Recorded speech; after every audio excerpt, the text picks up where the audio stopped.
Big boss హౌస్‌లో chief contender task అయితే మొత్తానికి ముగించుకుంది. ఇక అవినాష్ ఈ వారం చీఫ్ కంటెండర్‌గా ఎంపికైపోయాడు. ఇక తను చీఫ్ కావడంతో హౌస్ అంతా కూడా ఒకే దగ్గర మింగిల్ అవుతూ కనిపిస్తూ ఉన్నారు.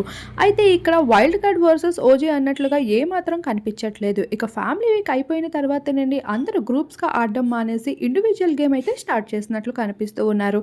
ప్రేరణ, యశ్విని, పృథ్వీ, విష్ణుప్రియ వీరందరూ అయితే ఇప్పుడు వైల్డ్ కార్డ్స్‌తో ఎంతో చక్కగా మింగిల్ అవుతూ ఉన్నారు. అయితే ఇక్కడ టేస్టీ తేజ మాత్రం ఒంటరిగా ఏడుస్తూ ఉంటాడు. ఎందుకురా అంతలా ఏడుస్తున్నావు అంటే, ఒరేయ్ నాకు ఎంత పెద్ద పనిష్మెంట్ అంటే నేను దురదృష్టవంతుడిని అంటూ తేజ బాధపడుతూ ఉంటే, గౌతమ్, నిఖిల్ అయితే ఓదారుస్తూ అలా అనొద్దురా మేమైతే నీకు వర్స్ట్ పర్ఫార్మర్‌గా ఇవ్వడానికి కారణమైతే జైల్లో పెట్టి ఊరుకుంటారనుకున్నాం. కానీ నీకు బిగ్ బాస్ ఎన్ని ట్విస్టులు ఇస్తదని ఎక్స్‌పెక్ట్ చేయలేదురా. రియల్లీ సారీ అంటూ రిక్వెస్ట్ చేస్తూ ఉంటారు. మరోవైపు నిఖిల్ కూడా అంటాడు, నా మైండ్ అయితే ఏమీ బాగోవడం లేదురా. ఫ్యామిలీ వీక్ అయిన తర్వాత అంతా గందరగోళంగా ఉంది.